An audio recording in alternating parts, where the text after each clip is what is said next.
Clash of football philosophies, joy versus obsession, the changing era defined by Ronaldinho and Cristiano Ronaldo. There was a moment in football history when the game smiled, and then, almost without warning, it started to measure itself. In the early 2000s, stadiums echoed with laughter, improvisation, and disbelief. Players tried things not because they were efficient, but because they were beautiful. Then, slowly, a different sound took over: the stopwatch, the analyst's laptop, the nutritionist's report, the demand for perfection. Two men came to symbolize that shift more than anyone else. Ronaldinho represented football as art. Cristiano Ronaldo embodied football as science. Their careers didn't just overlap, they marked the turning point between two philosophies that reshaped the modern game. The age of expression. Ronaldinho in the last romantic era.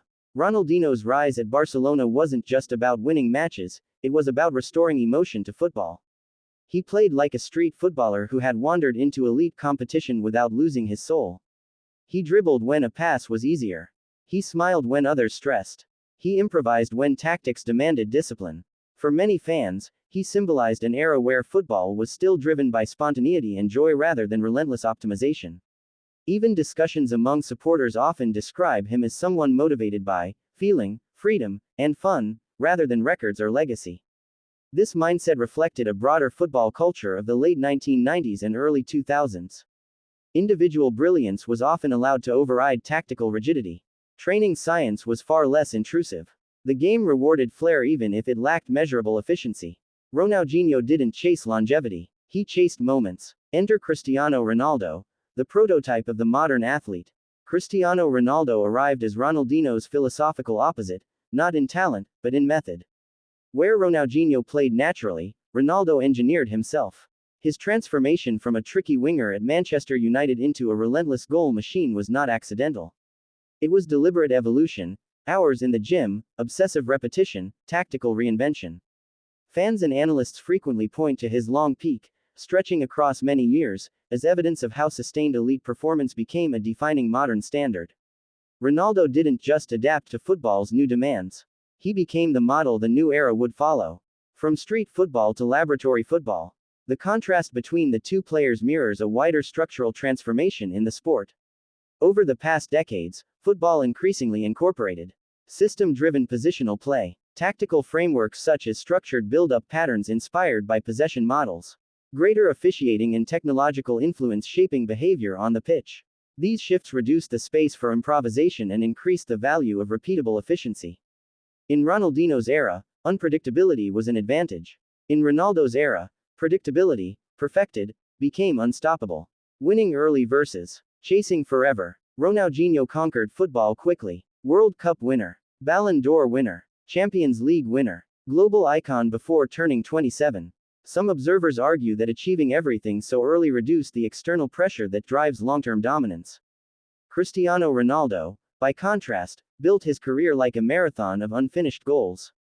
Always another record, another competition, another reinvention of himself. One philosophy found fulfillment, the other never allowed satisfaction. The cultural shift. Entertainment versus optimization. Ronaldinho's Barcelona invited applause from rival fans, famously earning standing ovations even away from home. That moment symbolized a football culture still capable of valuing beauty over rivalry. But as the sport globalized commercially and technologically, clubs became performance institutions. Recruitment, analytics, and sports science began shaping every decision. Football stopped being only a spectacle. It became an industry of marginal gains. Cristiano Ronaldo's physique, diet, recovery routines, and data-driven preparation mirrored this evolution. He wasn't just playing the modern game, he was engineered for it. Longevity, the new definition of greatness. Earlier legends were often remembered for dazzling peaks. Modern legends are judged by sustained dominance. Debates about historical rankings increasingly weigh durability and statistical output alongside artistry. Ronaldo thrived under those criteria because he extended his peak across multiple tactical eras. He adapted roles, from winger to forward to penalty box predator. He aligned perfectly with football's shift toward measurable excellence. Ronaldinho belonged to a time when greatness could be brief, but unforgettable. Fans felt the transition. Supporters themselves noticed the transformation. Discussions comparing generations often highlight how players from the 1990s-2000s bridge a divide between expressive football and the hyper-competitive 21st century game. To many fans, Ronaldinho represents why they fell in love with football. Ronaldo represents why they respect it now. One gave joy, the other demanded admiration, a symbolic passing of the torch. By the late 2000s, the sport had clearly pivoted. The new heroes were physically optimized, positionally disciplined, statistically evaluated. The game was faster, more structured, less forgiving of improvisation. Cristiano Ronaldo didn't kill the old philosophy, he replaced it because football itself demanded the change. Ronaldinho was the last superstar who could dominate primarily through imagination. Ronaldo became the first who had to dominate through relentless self-construction. Why this clash still matters today. Modern players, from academy prospects to Ballon d'Or contenders, train in environments far closer to Ronaldo's model than Ronaldinho's. Young footballers now grow up tracking performance data, studying tactical video from childhood, following strict physical regimens. The streets that created Ronaldinho have been replaced by structured development systems. The game didn't lose creativity. It just stopped trusting creativity alone. The legacy of two philosophies. Ronaldinho reminds football what it feels like to be free. Cristiano Ronaldo reminds football what it takes to endure.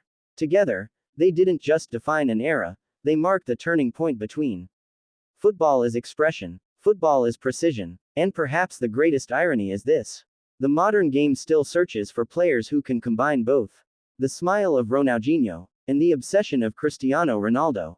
Because the future of football may not belong entirely to joy or to discipline, but to the rare genius capable of mastering both.